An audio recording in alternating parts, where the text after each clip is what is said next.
Hello everyone, welcome back to Khushi's cafe. Hope you all are doing well. और मैं उठ गई हूँ, टाइम हो गया है 4 AM।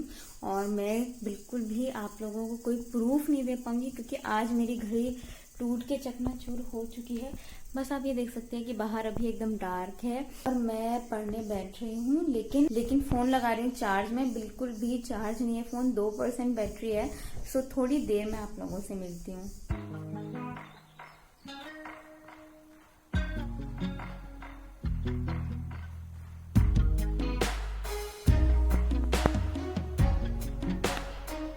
It's 8 AM right now. अब मैं आप लोगों को अपनी विंडो दिखाऊंगी, आप ये विंडो देख के ही टाइम पता लगा लेना खुद ही। So it's 8 AM। I was studying about veganism, तो उस पे मैं कुछ नोट्स बना रही हूँ, कुछ फैक्ट्स ले रही हूँ, तो वही सब करी थी, इसीलिए व्लॉगिंग भूल ही गई बिल्कुल और एकदम से ध्यान में ही हट गया। अब मैं चाय बनाने जा रही हूँ। अभी तक हेल्पर मेरी नहीं आई है, देखती हूँ कि आती है कि नहीं। रेडी नहा धो लिया है, मैं जा रही हूँ ब्रेकफास्ट करने। 9:30 हो गया है और देव अभी तक नहीं उठा है, वो अभी भी सो रहा है। तो मैं सोच रही हूँ फटाफट पहले ब्रेकफास्ट कर लेती हूँ। देव उठ रहा है।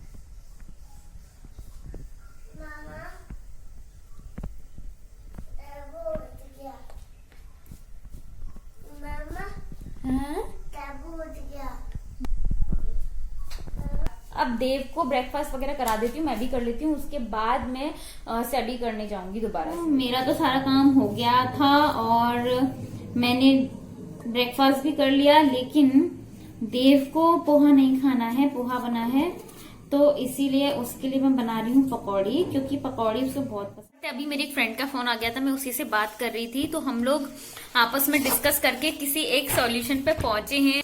और अब दोबारा से पढ़ना स्टार्ट कर रही हूँ और बिल्कुल नहीं बताऊंगी कि मैं क्या पढ़ रही हूँ। तो चलो फिर मिलती हूँ थोड़ी देर में। और अब टाइम हो रहा है 1 मिनट, ओके, टाइम हो रहा है 12। सिर्फ हाफ एन आवर और पढ़ूंगी और उसके बाद मैं खाना बनाने के लिए जाऊंगी।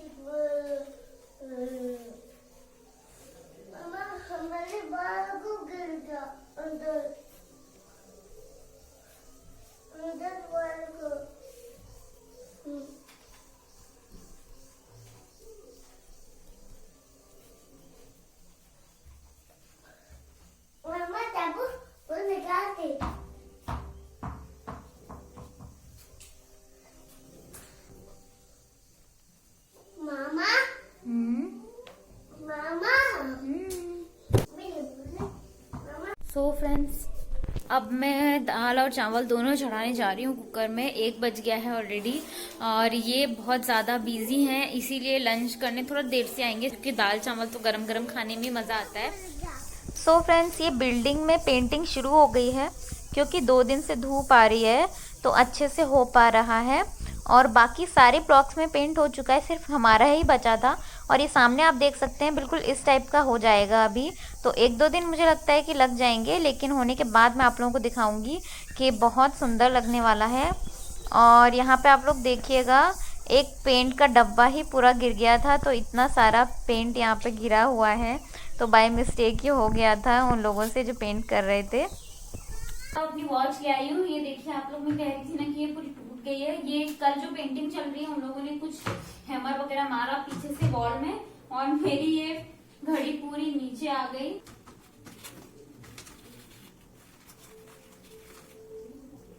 आगे से इस तरीके के ये देखिए, इस तरीके से था, तो ये ही टूट गया है। मतलब ये घड़ी वाकई में टूट ही गई है। तो अब इसको बस मुझे किसी भी तरह टेम्परेरी तरीके से जोड़ना होगा। बहुत अच्छी फ्रेंड ने गिफ्ट की थी, अगर वो मेरी वीडियो देखेगी तो बोलेगी क्या मेरी चीज ही तोड़ दी इन लोगों ने। क्या करूँ अब, इसको ऐसे ही लगा दूं क्या? हम ये कंक्लूड कर सकते हैं कि ये घड़ी टूट ही चुकी है। अब इसका ना कुछ DIY करके कुछ करना पड़ेगा। आई थिंक फेविक्विक से शायद चिपक सके, लेकिन फिर भी रिस्क ही है। अगर चिपका के लगा भी दिया तो बहुत रिस्क रहेगा इसको लगाने में। अब इतनी प्यारी वॉच थी, या तो फिर इसका कुछ और DIY हो सकता है, तो वो मैं सोचूंगी और फिर आप लोगों के साथ शेयर भी करूंगी अगर मैं कुछ कर पाई तो। मैं फ्री हो गई हूँ और अभी हो रहा है टाइम 3 PM और मैं बार बार यही वाला फ्रेम लेना चाह रही हूँ ताकि आप लोग मेरे कर्टेन देख सको।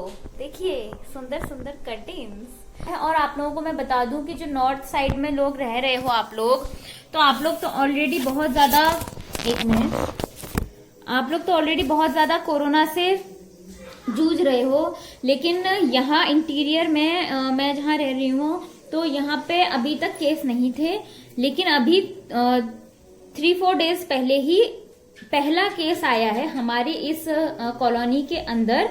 अब हम लोग भी बाहर इस तरीके से नहीं निकल सकते हैं क्योंकि खतरा एक के आने के बाद सबके लिए ही हो जाता है। तो इसीलिए, और हस्बैंड का ऑफिस जाना तो बहुत जरूरी है ही, वरना हम इतने दूर क्यों रह रहे हैं, तो उनको तो प्रिकॉशन रखना ही है और उनको तो बाहर जाना ही है। लेकिन चूंकि हमें जरूरत नहीं है तो इसलिए मैं और देव अब नहीं जाएंगे। और अच्छा हाँ, एक काम करती हूँ, अब मैं ना अपना वो व्हाइट वाला कर्टेन यहाँ पे लगा लेती हूँ पहले, फिर मैं आप लोगों को दिखाती हूँ। लॉकडाउन सिचुएशन में इससे अच्छा DIY मैं नहीं कर सकती थी। सो अब मेरा रूम बेसिकली रेडी हो गया है। मुझे बहुत ज्यादा ऐसा शौक नहीं है बहुत फैंसी टाइप का करने का, सो इसीलिए एकदम सिंपली आप देख सकते हैं। ये यहाँ पे एक कॉटन का पर्दा यहाँ पे, एक सेम यहाँ पे, और 2 ये नेट के। और ये मुझे बहुत अच्छा लगा जो मैंने नेट के मंगा लिए। जो इससे लाइट है ना वो मुझे इतनी ज्यादा हेल्प कर रही है, मैं आपको बता नहीं सकती हूँ कि ये लाइट जो नेचुरल आ रही है इस रूम में, और मुझे बाहर का ग्रीनरी देखने को मिल रही है एक झलक इन नेट के कर्टेन्स में से, वो मुझे कितना हेल्प कर रही है। तो ये देव यहाँ पे खेल रहा है। तो बेसिकली सब कुछ वाइट हो गया है अभी ना। ये भी यहाँ पे वाइट बेडशीट, ये वाइट, तो अच्छा लग रहा है अब वाइट होके, बहुत ही सूदिंग लग रहा है। और मुझे अब डेवलप होता हुआ लग रहा है मेरा रूम मेरे अकॉर्डिंग। बस इसमें ना एक काम और रह गया है जो कि है तो सबसे जरूरी, लेकिन अभी होना पॉसिबल नहीं है। वो ये देव, एक मिनट, वो ये कि ये वाली जो अलमीरा है इसका डोर अभी तक नहीं लग पाया है, और अब तो ये लग पाना पॉसिबल लग भी नहीं रहा है बिकॉज कोरोना फिर से आ गया है। बहुत ही बढ़िया कमबैक किया है उसने, तो मुझे नहीं लगता कि ये काम मेरा अब हो पाएगा। इसको छोड़ते हैं, थोड़े मंथ्स का वेट तो करना ही पड़ेगा। हम हमेशा सोचते हैं कि हम ये जॉब करना चाहते हैं, वो जॉब करना चाहते हैं, मतलब अपनी कुछ मेंटल परेशानियों से उभरने के लिए।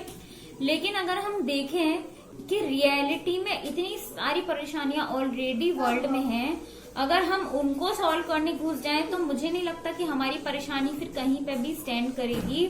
सो मैं एक ये छोटा सा मंत्र आप लोगों को देना चाहती हूँ, इस पर बिल्कुल गौर करना, इस लाइन पर जो मैंने अभी बोली कि दुनिया की इतनी सारी परेशानियां हैं, उनको आप अपना काम बना सकते हो और अपनी परेशानियों को उसके थ्रू मिटा सकते हो। ये बहुत बड़ी चीज है, प्लीज इसको समझने की कोशिश करना।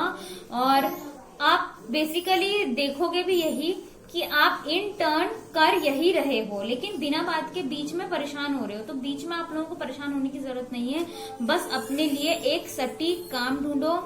भले ही आप किसी भी फील्ड में जाना चाहते हो, लेकिन उसके पीछे का डीप मकसद, एम देखो कि वो चीज सोसाइटी के लिए किस तरीके से हेल्पफुल होगी। क्योंकि आजकल तो वैसे भी आप देख सकते हैं कि कितना ज्यादा गड़बड़ चल रही है। कोरोना ही इस बात का सबसे बड़ा सबूत है कि कितनी ही गड़बड़ चल रही है और हम लोगों की आंख बंद है और हम उन गड़बड़ों को ढूंढना नहीं चाहते। सो प्लीज ढूंढिए। इसीलिए ही पढ़ाई और समझ जरूरी है, क्योंकि जब आप पढ़ाई में घुसोगे तो आजकल हो क्या रहा है ना, बेसिकली बच्चों से बोल दिया जा रहा है कोई नहीं, पढ़ाई से कुछ नहीं होता है, तो हम लोग रास्ते ही बंद कर दे रहे हैं सुधार के। अगर पढ़ेगा ही नहीं वो, तो वो सही और गलत सीखेगा ही कैसे? बड़े होके सही और गलत में अंतर करना कोई कैसे सीखेगा अगर उसने नॉलेज ही नहीं ली है, बेसिक नॉलेज ही नहीं ली है। अगर ये हथौड़ा है और मैं पढ़ाई के थ्रू ना जानूं कि इसको हथौड़ा बोलते हैं, तो मुझे कैसे कभी पता चलेगा कि ये हथौड़ा है? तो इसी तरह से आजकल तो दुनिया में इतनी सारी चीजें हो गई हैं और सीखने को इतना कुछ है। कहीं से भी स्टार्ट कीजिए, किसी छोटे से कोने को पकड़ लीजिए और बस लग जाइए उसमें, तो ये एक बहुत बड़ी स्किल हो जाएगी। और इससे ज्यादा बड़ी स्किल और कोई हो ही नहीं सकती। कोई भी काम करना स्किल की बात नहीं है, कोई भी काम क्यों कर रहे हैं वो जान लेना स्किल की बात है। सो मैंने ये सब चीजें सीखी हैं थोड़े पिछले कुछ महीनों में, तो मैंने सोचा आज मैं ये चीज आपसे शेयर कर देती हूँ, क्योंकि ऑलरेडी मैं जब मैसेजेस पढ़ती हूँ आप लोगों के तो मैं देखती हूँ उसमें कोई बोल रहा है कि हम बहुत डिप्रेस्ड हैं, कोई बोल रहा है हम बिल्कुल ही टूट चुके हैं। तो मैं नहीं चाहती कि ये सिलसिला कंटिन्यू रहे और मेरे थ्रू कुछ अगर अच्छा हो सकता है तो वो मैं करने की कोशिश कर रही हूँ। आप लोग अगर ऊपर उठ सकते हो तो वो मैं करने की कोशिश कर रही हूँ, और उसके साथ साथ अपने को भी उठा तभी मैं आप लोगों को भी खींच पाऊंगी। सो इसीलिए मैं साइकोलॉजी पढ़ रही हूँ। तो आज मैं इसीलिए ये चीज रिवील कर देती हूँ कि बेसिकली मैंने साइकोलॉजी लिया ही क्यों, इसीलिए ही लिया। और साइकोलॉजी लेने से पहले ये थिंकिंग नहीं थी, लेकिन लेने के बाद ये थिंकिंग बनाई कि किस तरीके से मैं ये सब्जेक्ट सोसाइटी के लिए काम में ला सकती हूँ। तो सो फ्रेंड्स, देव मेरे बगल में बैठा बैठा सो चुका है और मैं अभी भी नहीं सो पाई, क्योंकि अभी तक तो देव जाग रहा था। बोला कि मम्मी थोड़ा खेल लो मेरे संग, ऐसे बॉल वॉल खेल रही थी इसके साथ में। तो सोच रही हूँ कि अभी टाइम हुआ है 4, अराउंड 4:30 तक तो आराम कर ही लूँ। सर बहुत भारी हो रहा है। चढ़ा के आ गई हूँ और मैंने आपको बताया मैं आधा घंटा बोल के 1 घंटा सो के उठी हूँ। 5:30 हो गया है और यहाँ पे ना एकदम अंधेरा हो जाता है। देव अपना फायर इंजन ढूंढने के रूम में आया और यहाँ पे देख लीजिए बिल्कुल डार्क हो गया है। हाँ, और यहाँ का ना टाइम जोन में बहुत डिफरेंस है, इसीलिए यहाँ जल्दी सुबह और जल्दी रात होती है। तो वैसे अगर टाइम जोन बनाया जाए असम के लिए, तो जब ब्रिटिशर्स थे तब तो इस बारे में बात भी हुई थी कि चाय बागान टाइम जोन बनना चाहिए, लेकिन फिर नहीं बन पाया क्योंकि इंडिया इस समय अंडर डेवलप्ड कंट्री है, डेवलपिंग कंट्री है। तो 2 टाइम जोन होने से जो काम में दिक्कत होगी ऐसा बोल के चाय बागान टाइम जोन को परमिशन नहीं मिली थी। लेकिन इसके अलावा अगर आप देखेंगे बहुत सारी कंट्रीज जहाँ पे बहुत सारे अलग अलग टाइम जोन है, जैसे रशिया में सबसे ज्यादा टाइम जोन है। तो अगर आप कुछ होमवर्क चाहते हो तो ये ले लो कि टाइम जोन के बारे में आप पढ़ लेना आज। कभी कभी तो मुझे ऐसा लगता है कि खाने में क्या बनाऊं, ये सोचते सोचते मैं इस दुनिया से निकल लूंगी और फिर भी इसका आंसर कभी। मेरी चाय रेडी है, तो पीने में क्या पीना है ये तो मुझे परफेक्टली पता है, मुझे चाय पीनी है। और धीरे धीरे मैं कोशिश कर रही हूँ कि दूध वाली चाय पीना बंद करूँ, क्योंकि वो उतनी अच्छी नहीं होती है और मुझे सूट भी नहीं करती है। सो ट्राई करेंगे, नई टाइप की चाय सीखेंगे या फिर लेमन टी बनाएंगे, क्योंकि वो तो अच्छी लगती है मुझे, वो मैं पीती हूँ। तो दूध वाली चाय अब मैं धीरे धीरे अवॉइड करूंगी। अभी टाइम हो रहा है 6 PM और मैंने अभी खाना तो बनाना नहीं है, तो सोचा कि थोड़ा अभी और स्टडी कर सकती हूँ, तो वापस अपने रूम में आ गई हूँ।